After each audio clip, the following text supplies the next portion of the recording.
Welcome to the Scratch Golfer's Mindset Podcast, the show committed to helping you dismantle the destructive mindset programs keeping you stuck in the proverbial bunker of poor performance so you can get out of your own way and play to your potential.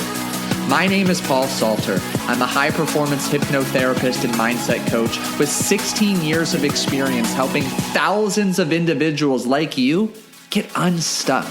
This podcast features a collection of solo episodes, conversations with scratch and plus handicap golfers, and master classes with top experts in the performance psychology space. The one goal? To help you make playing to your potential a habit. Hey, fellow golfer. Welcome back to another episode of the Scratch Golfer's Mindset Podcast. I'm your host, Paul Salter, the golf hypnotherapist, and today you are in for a treat because I have found somebody, perhaps my greatest match when it comes to exuding such energy, passion, and care for the game of golf and the clients she works with. I am thrilled, proud to have the opportunity to introduce you to Debbie O'Connell, a seasoned golfer, teaching pro, media professional, successful entrepreneur, and accomplished business leader. Debbie is the host of Audible's 10-lesson series, Game Time Golf Positive. She's had multiple appearances on the Golf Channel and has hosted numerous golf-oriented radio shows, as well as the television show Par for the Course. She's the author of the best-selling book, Golf Positive, Live Positive,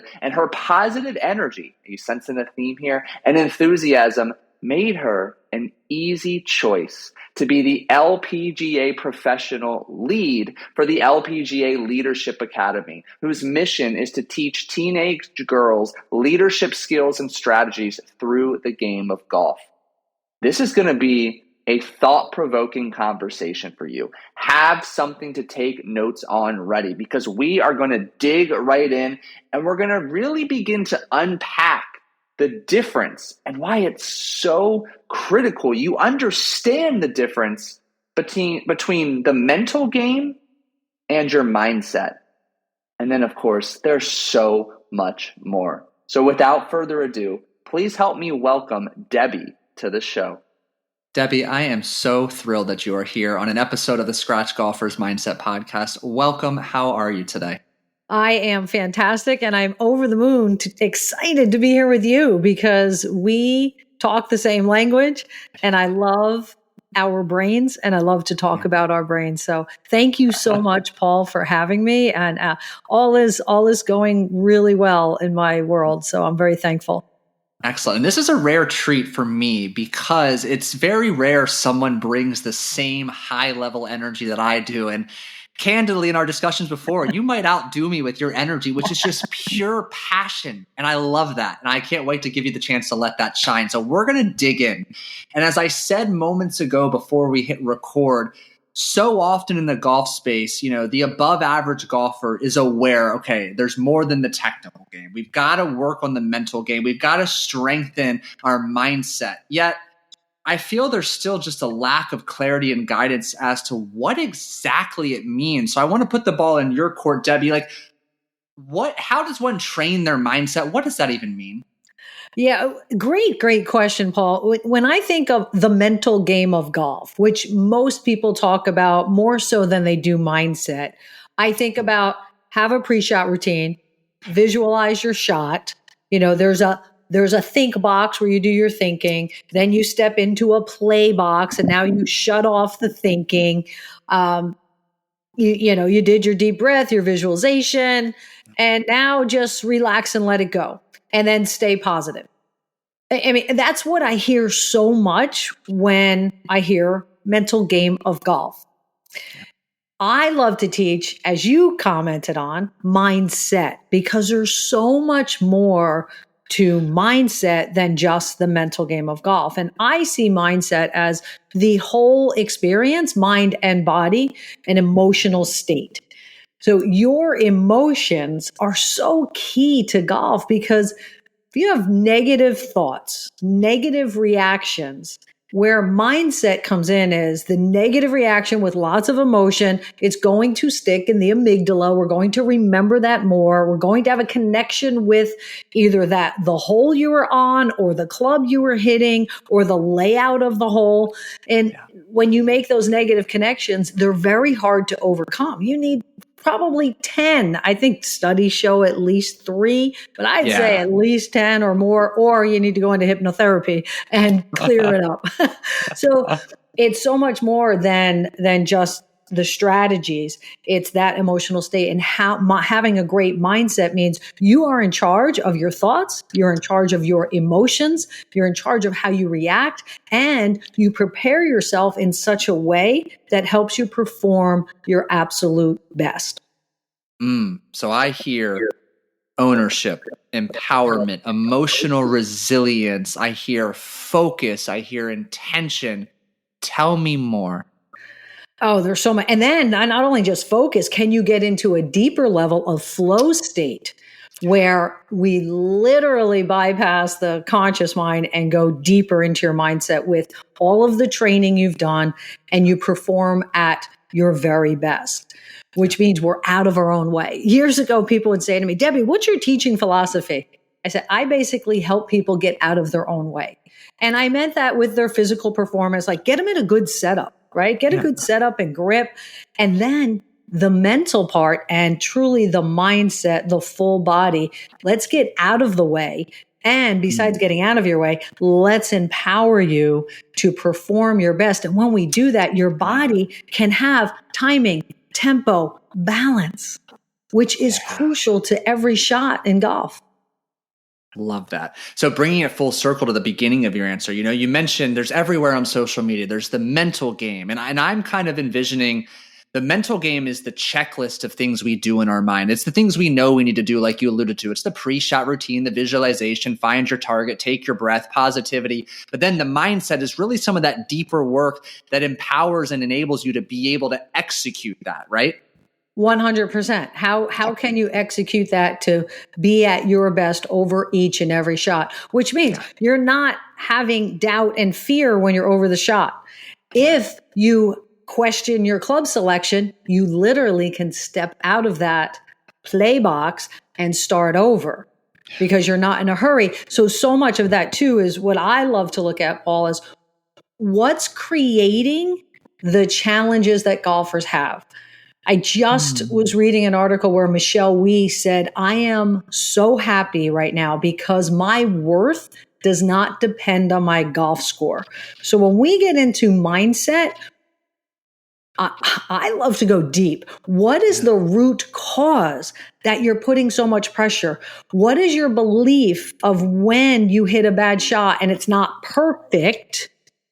What makes you criticize yourself? What makes you think you have to be perfect to be liked, to be invited back, to be welcomed and belong? Some people just think they don't belong. They're not enough or good enough. Now we're getting into deeper beliefs, and this is really, truly the mindset where I love to coach people. I coach people who hold on too tightly. I mean, so many golfers, probably 95% of the people I teach hold on too tightly when they first come to me. And they're just gripping. And then it's like for dear life. Exactly. And I'll say to them, are you a control freak everywhere in life or just on the golf course? They're like, how did you know? Well, we bring our whole selves to the game of golf. Yes. That's what mindset is about. Let me give you an example. I had a student who would not take a practice swing sometimes, would never change clubs. If she was up there and she had a club in her hand, she wouldn't go back to her bag. She was always concerned about making people wait. So she said, I feel myself rushing all the time. I don't want people to wait for me. When we dug deeper, what we found out is she had parents who were divorced, and her father was a stickler for being on time. And he said to her, if I show up and you're not outside waiting for me, I am leaving. So it was like, if I make my dad wait, I'm abandoned or I'm not loved. Like there was a connection that we put to things. So literally she said, Debbie, this is crazy. I'm on this dog leg right. I can't hit driver. So I have a hybrid in my hand and I just lost my focus and I topped it. She said, I didn't even go back to the cart. I went and I walked up, same club, and I hit that club. And then I hit it through the fairway. She's like, I was so nervous about making people wait because now I'm taking 2 shots instead of just the one that would have got me out to the fairway. So once she did that, she was like, please, what can we, please help me. Please help me. So we go deeper, and that's truly the essence of total mindset. I mean, for those of you listening, go re-listen to that last 5 minutes that Debbie shared, because she is so spot on. She echoes what we've talked about on this course so many times, but said it so elegantly. Like, these are a collection of learned patterns of thinking, feeling, believing, behaving that did not happen originally on the golf course. And like, I love Debbie for this, for so many reasons, but we share so many same viewpoints here. And I need every golfer to hear this. Like, all of your challenges are not isolated on the golf course. As Debbie said, you bring your whole self, the part of you that resides away from the course, to the course. And when you fix him or her, and you're not broken, fix isn't the best word, but when you unlearn some of those destructive patterns, you benefit in every area of your life. Debbie, incredibly well said. Well, thank you so much. And that's why I love what I do, because people come to me because they want to play a better game of golf. I'm an LPGA professional. I teach the game as well. I teach performance skills. I've been doing that for years. And I've always had the interest in mindset. And that's why I went so deep to become master certified in NLP, neuro-linguistic programming, to figure out what's the program that's running underneath everything. And what happens when we change the programming to help golf, everyone's life changes. I've had students who not only did they lower their handicap or win the club championship, I had one person after my 3-day course go win the club championship that year. Like 3 days online in a group setting. She had such a shift in her mindset. She went and won her club championship. And then she wanted to learn more. She's like, I need to really understand what's going on, why I get so angry out on the golf course, because she was doing that not when she won the club championship. Obviously, she made a shift, but it was still there underlying, right? And she knew she could explode at any moment. So it's incredibly powerful. And that changes in every area of life. You know, when we change that pattern, the neural connection, the meaning we put to some situations, it's not just for golf. So that's what I love. So people have won club championship and then they've lost 50 pounds at the same time. Their relationships have gotten better. You know, businesses have just exploded after the shift in mindset. And the core reason we got started was because they wanted to play a better game of golf. Yeah. And I tell my listeners all the time, golf is nothing more than a mirror of your own personal development journey. And when you go deep, as Debbie is describing, really the biggest benefit is you start to see yourself and the world differently. It's like you wake up with a new lens, a new pair of contacts, and suddenly now you believe you're deserving, worthy, and capable of achieving all that you desire. And things start to fall into place like Debbie said, in every area of your life. But Debbie, this begs the question, and you and I are clearly two individuals who have walked that path of looking inward, doing the deep work. We understand the value. We also, both for our own unique reasons, understand the discomfort, the challenge it can present. In your experience coaching and teaching so many individuals, what holds them back from really doing the deep work that's necessary to create lasting change? I'd say fear is one. That was my top one too. Fear of going there, fear of looking at the truth, because we spend so much of our life being who we think we should be. Who should you be to be loved? How do I have to act in this world to belong? And we get into that pattern that we oftentimes lose sense of who we are. I remember I was about to do this breakthrough, and I got so emotional because I was breaking through some stuff, and I felt this fear, and I said, I don't know who I'm going to be on the other side. And my coaches were great in that. And they said, well, what do you see in other people, the people you admire? Yeah. Because we will see in others truly what's inside of us. So then I thought about all those great qualities and characteristics that I see in these other people. And they said, well, that's the real you. That's what you see in others. And that's what's in you. That's why you see that so easily, and after that breakthrough, it was a whole new level for me. And I did have one client who was like, it was work. I had to dig in. I had to open up some wounds that I didn't, I suppressed for a long time. And I had to, not so go there and relive it, but truly understand what were the negative thoughts and emotions at the time, what behavior was created by it, and then what's the meaning you put to everything that was going on? What did your brain decide? And it's unconscious. It's in that deeper level of the mind. And I mean, it's infancy. It's 1-year-old, 2-year-old. Like your brain will connect things. Like babies connect. If I cry, I get attention and I'll get fed. Right. Yeah, so my 8-month-old knows that. Yeah. Right. Right. So we make connections all the time and put meaning to things. Sometimes we put meanings that don't make sense. Right. Yeah. Like a simple thing, right? Just a kid falls off the couch and hurts themselves and they cry. Well, then they hate couches.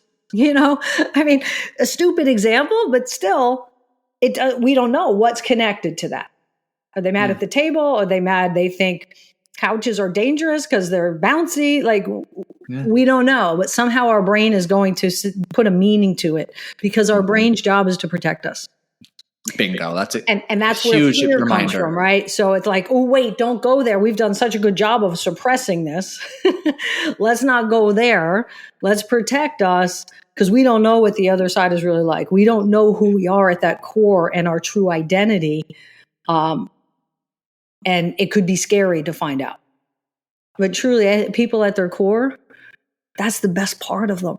When they can get to that essence of who they are, truly who they were born to be before life situations kind of created these neural connections that aren't serving them anymore.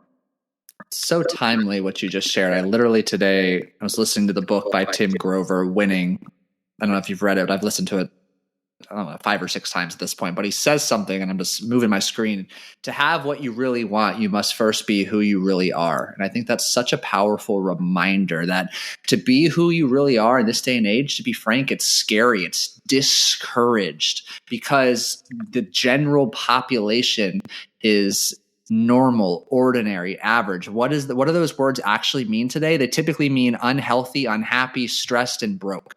So I don't know why we have been conditioned to well, I do know why, but a lot of us have been conditioned to aspire to be normal, average, to fit in. It's in our DNA because we were such a tribal species long ago. But the reality is it's not a good place to be, but it's so terrifying to stand out, to be outstanding because long ago, like Debbie alluded to, like we were annexed for that. We were rejected. We were judged. We were abandoned.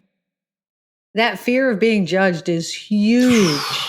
Yeah. Huge. I co-wrote the curriculum for the LPGA Leadership Academy, which is where we bring in about 40 teenage girls and teach them about empowerment, about mindset, about leadership, personality traits, different types of leaders. Goal setting. So we teach them things and we go outside and we have them implement what they learned inside through golf. Cool. And these girls come in thinking they're going to be judged just automatically. Here's a group of people I don't know, and I know they're looking at me and judging me. Well, after about half a day, they realize it's a safe place to be truly themselves. Yeah. Without fear of judgment, because everyone is encouraging them, rooting for them, and truly rooting for them to be their vulnerable selves. And we love them anyway. Yeah. We love them even more for it, I got to tell you. And in 2 days, Paul, they walk out of there different people. With their shoulders back, their chins up, ready to take on the world and be themselves. And I'll give you an example. There was a gal who came in who loved CrossFit. She had a passion for CrossFit and being healthy and strong. And she was being bullied. Kids were making fun of her. calling her a dyke, saying, making fun of that she had muscles and things like that. And she quit.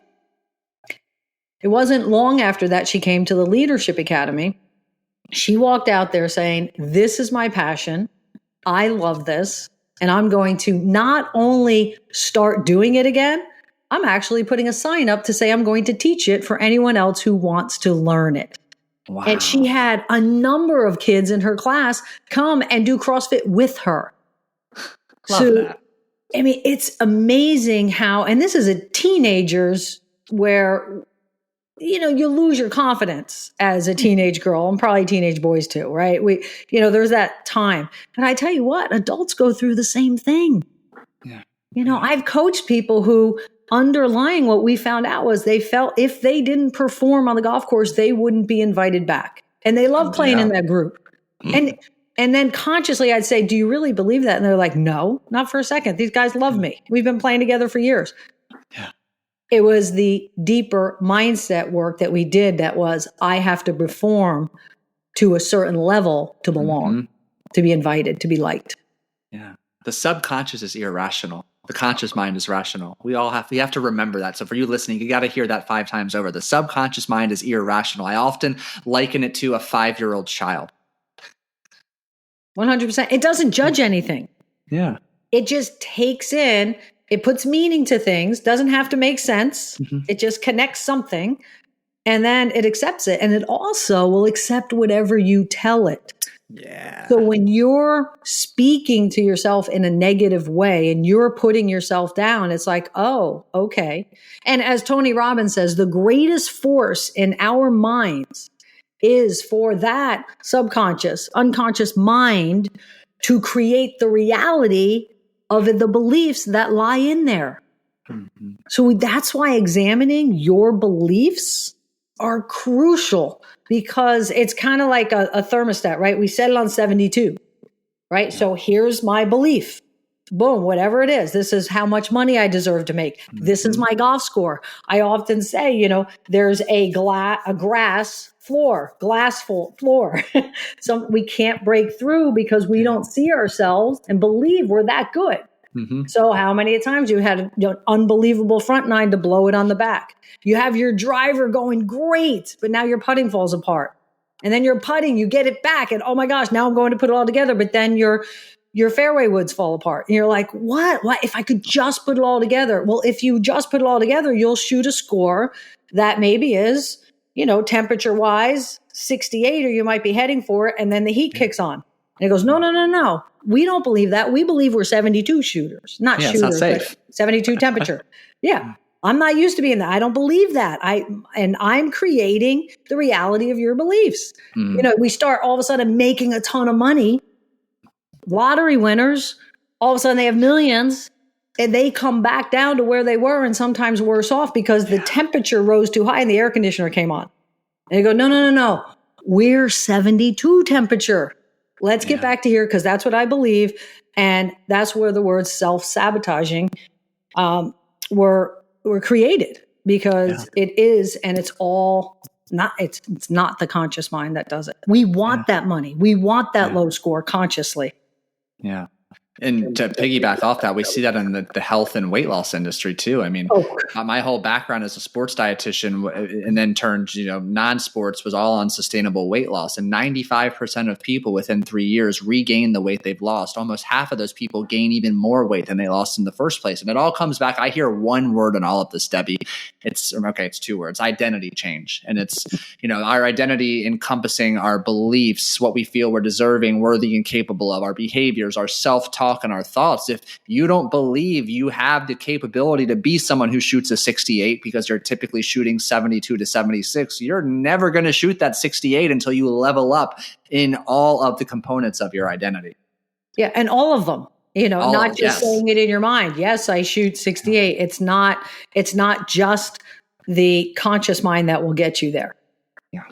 Right. It's getting it into a deeper belief. So the conscious and unconscious or subconscious is in alignment. Congruency is what I hear. Oh, yes. Yeah. Congruency. And I share with people all the time, the conscious mind is the goal setter. It's going to set the goal. We know we can consciously dream a dream, set a goal, see ourselves like, oh, wow, yes, that's what I want. And it's that unconscious, that's the goal getter. And if the belief doesn't match it and you're out of alignment, you're not going to achieve the goal. Yeah. Well, this is one of the most phenomenal places to be in on a podcast conversation, because there are just so many different directions I would love to take this conversation. There's no shortage of opportunities. And I'm going to go this direction. We've talked about the differentiation between the mental game of golf, mindset. Now I'd love to hear, what is your take on how do we build mental toughness? What is mental toughness? Is it similar, different, slightly like mindset? Tell me more. I think it's a lot about mindset as well. It's that mental toughness is what the resilience, right? Or turning the pressure into performance, right? It's how we view things. So you can view it in a number of ways, right? Is it resilient when you get knocked down that you get back up? Is it that you feel the pressure of shooting your lowest score ever, winning the club championship, qualifying for a USGA event, getting on tour? Is it that? So we could see it as two different things, right? Mental toughness, many refer to as in the big situation, the big moment, wow, you always seem to come through. You know, people could think of that like Michael Jordan, which he missed more than he made to win games. And we all remember the big shots. Now, Tiger Woods, he came through so often. Now, he didn't win every single tournament, but when he was in his peak, he won a lot of tournaments, right? And he talked about in the biggest moments of his life, he would get in such focus and get into what we call flow state and not remember what happened. He would remember pulling the club out of his bag and everything else was blank. That's how in the moment he was. And then he'd remember standing there watching the shot. Yeah. So when you can get to that depth of focus, now flow state, there's macro and there's micro, right? So you could get a little bit into flow state and still be consciously aware, or you can go so deep that it's literally an outer body experience. And one of my clients shared that he went through that. And he's like, oh my gosh, I was like, almost I was watching myself, and I made an eagle and then I made 2 birdies. And it was the most incredible feeling. And talk about being out of your own way, right? Talk about shutting down this mind. My mom would often say to me, I wish there was a switch and I could just shut off my brain. So, you know, resilience could be that. And it could be, can you bounce back? You know, how do you react? Everybody write this down, this little formula, E plus R equals O. So E is the event. That is that, you know, it went in the water, you hit out of bounds, you had a bad hole, whatever might happen. Free from that, all you golfers. Hope it doesn't happen. But there are times golf is challenging. We're going to have that tough hole or a couple tough shots, right? So that's the event. Sometimes the event is slow play, which is a whole nother mental resilience people need for those who really get upset in there. So there's the event. A lot of people think bad event, bad outcome. So the O is the outcome, event, outcome. And they forget that there's a plus R, which is how they respond to the event. So that response is where mental resilience lies. And what is your response? If you train it well enough to where you say, okay, now what I love to tell people to do, if you want to say anything or think anything, be a commentator. Okay, my ball just went out of bounds. Or, you know, just be very neutral. Or one of my clients says, that's interesting, you know, or I have people change the word frustration to fascinating. So, man, that was so fascinating that ball went all the way over there when I was aiming over here. Isn't that fascinating? Just to shift you out of any negative state that might come up, because we know we flood adrenaline and cortisol, which creates tension. And all of the golfers know that tension gets in the way of tempo and timing and balance in the golf swing, which we need to perform at our best. So that resilience is lined up in the response. And that takes some training for sure. It takes releasing in the mindset, you know, the negative belief that's attached to whatever the situation. So when you learn and get through all of those, and some people can do a lot of just the strategies. Okay, I'm going to take a deep sigh breath, really breathe in and then let it out with a sigh and just feel it leave my body. And then they're ready to move on the next one. Some people just need that. So it's learning and understanding yourself well enough to know, how am I the most resilient in these pressure-packed moments, and as well in those moments that things are going downhill where I can pull myself, stay together, and then move on and still have a really good round of golf. I don't know if you've ever had this experience, but I feel like in this conversation, I'm having an out-of-body experience talking to myself. Yeah, there's a version of me that's better polished speaking back to me. This is incredible. Like, I love this. And I'm so curious. I'm going to nitpick detail here because I think everyone listening needs to understand success is in the details. You brilliantly said that in the E plus R equals O, R is response. What is the difference between a response and a reaction? Oh, that is a fabulous question.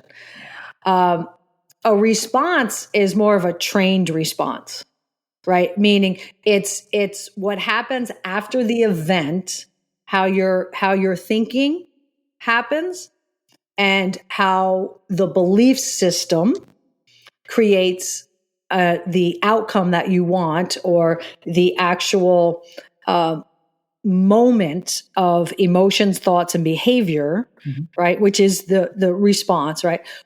Or we react, which is definitely coming from that. It's almost uncontrolled, right? It's just a spontaneous reaction, and our mind is so fast. We said its job is to protect us. I don't even know if milliseconds is fast enough.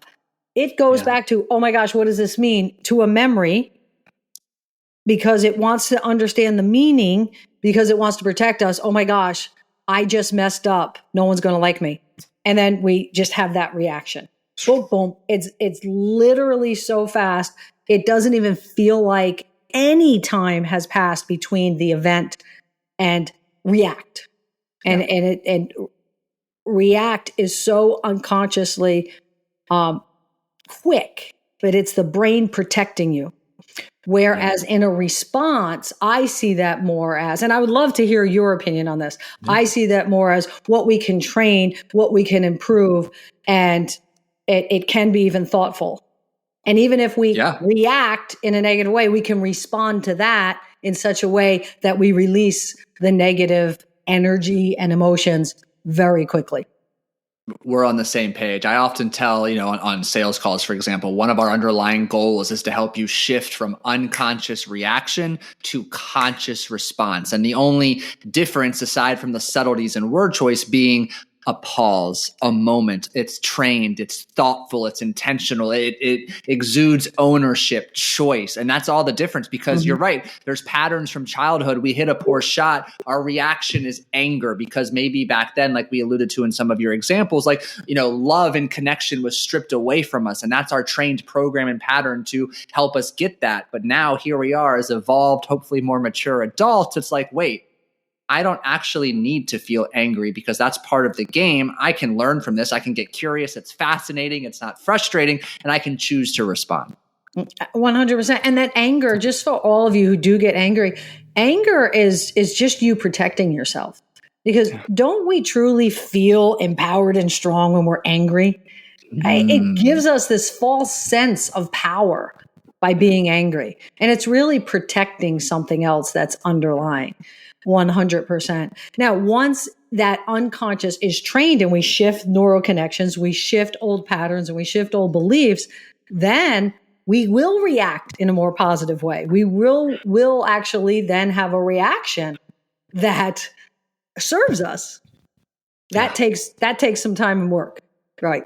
And that's where my training in timeline therapy, where we literally go into the unconscious mind, we find the root cause, and we shift it at the root cause, and literally shift it in an instant. And it takes a little time to understand, from where did this come? When did you decide this? limiting belief? It was a limiting decision that you kept believing your whole life. When did you decide it? And we go to that moment and we shift it, and it literally blows it out of the water. Yeah, so that ripple effect.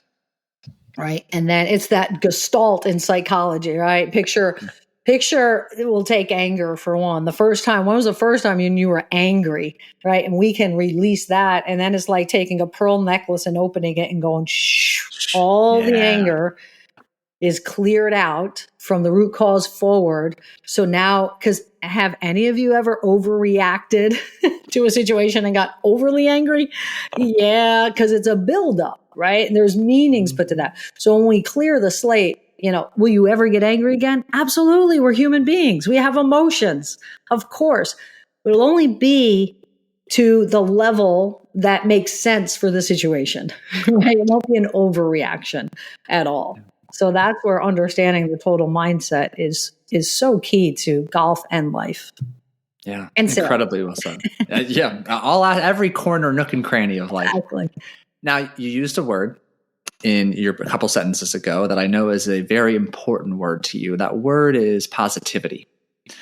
And I know you and I would both agree we need positivity as an aspect of that mentally tough mindset we're creating, because we are going to weather no shortage of challenges, obstacles, both expected and unexpected. And I'm going to obviously let you expand upon golf positive, what that means to you. But I'm curious as kind of a build up into expanding upon the power of positivity, the need for positivity.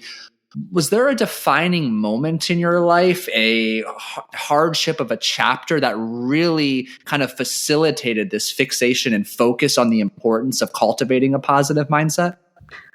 I'd say so many. Good answer. The earliest was when I was a kid, I was really shy, like painfully shy. Really? I'm so glad I went through that, because I relate when I'm to these teenage girls, because there are many who are really shy and lacking self-confidence. And I used to actually, I don't think it was the most positive, but it helped me to get to the next sentence of just do it and be a little bit encouraging to myself, was when I would say, what is the worst thing that can happen? Will you die? And my answer was no. And then here was the positive part. Then do it. Ask a question. Raise your hand. Say something. I mean, literally, I couldn't go into 10, 11, 12 into a fast food restaurant and order. Thankfully, I had an older sister. When mom would say, you guys go in and order our lunch. And, I'd go with her, and she would talk to the person behind the counter, because I was too shy to do it. So that was probably my first experiences with not the question, but the next part of then do it, you can do it, and being positive. But I started to collect a lot of tea bags with quotes on them. My mom was buying those, and all of a sudden I noticed there were these empowering quotes, and I would save the ones that resonated with me. And then I got into Norman Vincent Peale, The Power of Positive Thinking. Then I was listening to Zig Ziglar. And, I played high school basketball. I played college basketball. And there was a time that I was going through my junior year. I became a starter. Then I lost my starting position. So now I'm in my senior year. Right.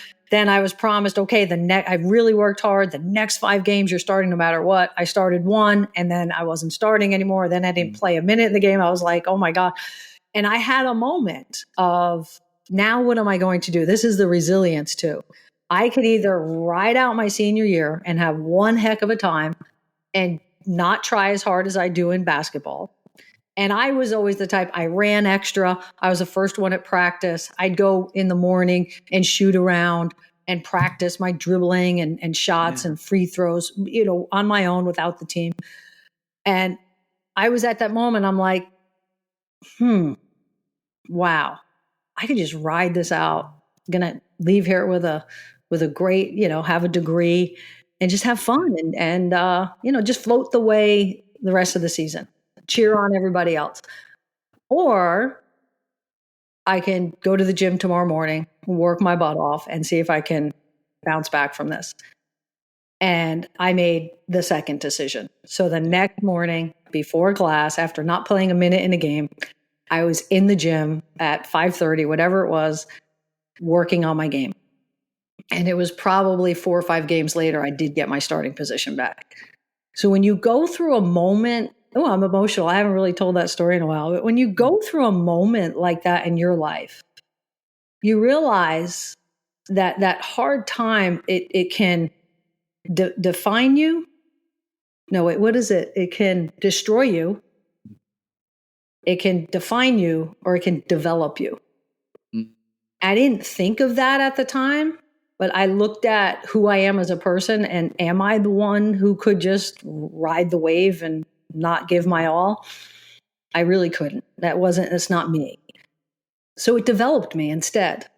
And what I learned from that is no matter what the challenge, with a more positive mindset, with no, you can do it, and positive self-talk, and I know Tony Robbins is like, this isn't just positive thinking, and what does he say? You can't talk to weed and say, "Don't, no more weeds. Go away, weed. Go away."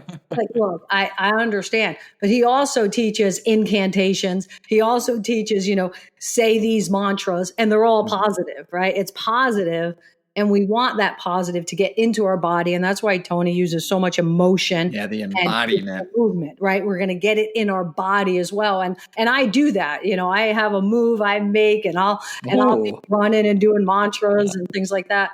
But I found life is so much better when I am positive, when I see the best in others, when I see what's possible. Because if you're negative, you actually narrow your view. Mm-hmm. You're only seeing things that are wrong. You're only seeing the challenges, and oftentimes you make the challenges bigger. But when you can view it from a lens of what's possible, and I can, and asking positive leading questions, well, what can I learn from this? I have this, I love acronyms, so I created POW for after a round of golf. P is positives. What are the positives I did today? What were the good things in my round? Which very few people do that. Go to the 19th hole and listen to the conversations. It's about the 3-putt or the out of bounds or the, man, I would have shot this if I had only not blank, whatever it is. So positives first. Then I call the opportunities. They're not bad things. They're opportunities to learn. What can I learn from this round? How can I be better next time because of the shots I hit or that hole? And then the W is what's next? What are the action steps I'm going to take those opportunities and then make them improvements in myself personally, my mind, my game? What's next? What are the steps? Love that. Yeah, I mean, I am such a big believer in I call it an after round report. And again, your acronym, a little more polished. I have a handful of prompted questions, but I'm a big fan of acronyms as well. And similar to kind of what you alluded to, like, I think that's probably one of the ways I drive my clients nuts the most is I harp on them, get that to me ASAP, get it done before the beer in the 19th hole, go emotionally voice note vomit me or get it into your notes app. And then you can go, decompress however you want. But there's so much gold in those after round reports. 100%. And the more after the round you talk about the negative that happened, the worse it is for your next round and your growth as a golfer. Jack Nicklaus was in an interview one time, and he had double bogeyed one of the holes. And the announcer, interviewer asked him about it. Hey, Jack, on whatever hole it was, you made that double bogey, take us through that. And he said, you know what? I don't really remember that hole very much, but let me tell you about the amazing birdie I made on such and such a hole. He just shifted it. He didn't want to talk about that. Yeah. Now, later he may go back and learn something, but he is not going to repeat shot by shot what happened when he double bogeyed. He probably before a lot of research and a lot of the mindset, more so than mental game, came out. Jack knew, no, I'm not. Interviews with Tiger Woods. Never stroked it badly, ever. Tiger, wow, you had a lot of putts today. What was going on? I stroked them well. They just didn't fall today. Every time I hear him, every time he ever talked about that. So let's learn from the greatest, let's learn from them. Let's have the courage to be different, and this is a little bit off topic, but what you said earlier about people want to fit in and be average. What if you had the courage to be that positive light, to actually live in a positive way? And I had one person one time say, "Oh, there's Miss Positive," in a make fun of me kind of way. And I was like, yes, that's me. Of course. Really, if you think about, what would you rather be? Would you rather be happy and positive and see the best in life, the best in yourself, the best in others, and go around smiling? Or would you rather be negative? Unfortunately, most people, not knowingly, because consciously you choose, of course, I'd rather have a happy, positive life, but not knowingly, to fit in, right, to feel comfortable, we get pulled into talking about negative things. Right. And so much of life is expectations. You hear people say something negative and go, of course that happened to me, or with my luck and something bad. Yeah. It drives me crazy. So I say with my luck, and I always say something good. With my luck, my flight was early. Yeah, with my luck, I got all green lights on that drive today. With my luck, I got that great bounce. I want to profess that my luck is good, and something good happens. Of course. Now, when I fly, my wife will often say, "Oh, your flight was early." I write back, "Of course." That's what That's what I expect. I expect it to go well. And you're going to find what you expect to find. Exactly. Mm-hmm. So pay attention to your word. Mindfulness is paying attention to what are your thoughts, what are your emotions, and notice if you are literally professing expectations of negative. Yeah. Incredibly said. And I think it's just really one of the themes of, or maybe the better word is like the undercurrent of this conversation, is that we are all master storytellers. It's just that we allow society and other people to author said story for us. But when you begin taking ownership, your story in college there, betting on yourself, when you take back the pen, the pencil, or start taking command of the typewriter, you can go create that destiny. Whatever your big audacious goal is, you can write that story too. And I just hope through not only Debbie's incredible inspiration, her positive energy, that you're starting to feel a sense of ownership and empowerment, that you can go write that dream story and live that story life out as well. It's so important to know that. Yeah. Because so many people don't. They think their life circumstances has put them in this place in life, and that's where they're stuck. Not true at all. It doesn't matter your circumstance, doesn't matter from where you've come. It doesn't matter how you grew up.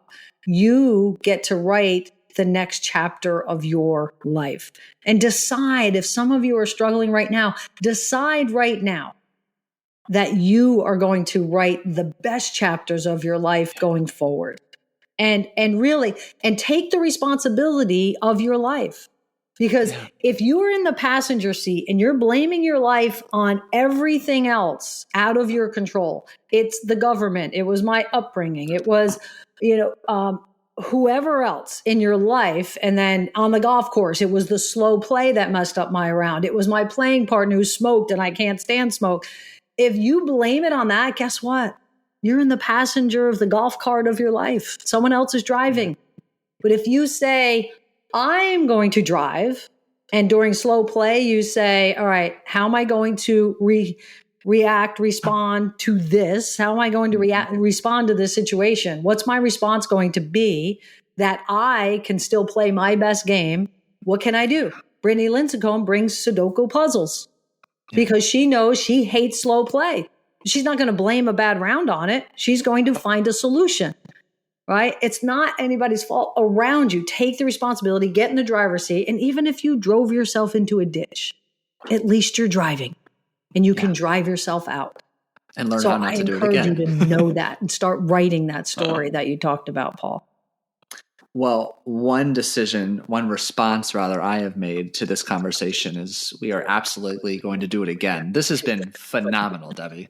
And there are so many other topics we will explore in our next conversation, but I would love to get some clarity for the listeners.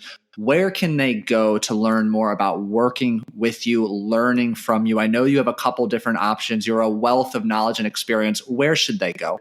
Well, there's a text message they could do. If they text the word yes to 727 727-339-0106. So 727-339-0106. Text the word yes. You'll get information about an upcoming 3-day course I have called Conquer Your Golf Mind. It's 90 minutes a day of me pouring into you, and you get your own personal coach so that you can take what you learned and then talk about it with a coach and say, how does this apply to me and my game, and then even your life, right? So it's fabulous. It's coming up in August, the 11th, 12th, and 13th. It's a Monday, Tuesday, Wednesday. You can also, if you like, that same phone number, 727-339-0106, text the word flow. And I have a ebook you could download called 7 Principles of Lowering Your Handicap with Flow State Golf. So it's how to get to that level of where we quiet that conscious mind so we can play at our best. And there's triggers that help you get there. So that's the book. So those would be 2 ways. My website is debbie-o'connell.com, DEBBIE-OCONNELL.com. And on there you'll see I have a free 5-day challenge. It's pretty cool. It's about a 3 to 5 minute video a day. And it's a little challenge each day to help to start to shift that mindset. I'm also a keynote speaker. If anybody is in a corporation looking for speakers, I love to pour into an audience. Love it. So that's debbie-o'connell.com for additional information. And I'll have all of that in the show notes if those of you haven't taken notes fast enough. Don't worry. The phone number, the website, everything will be there. Debbie, thank you so much for pouring into me, for pouring into all of our listeners today. This was incredible. It's truly been my honor and my privilege. You're amazing, Paul. I know you and I could just talk for days.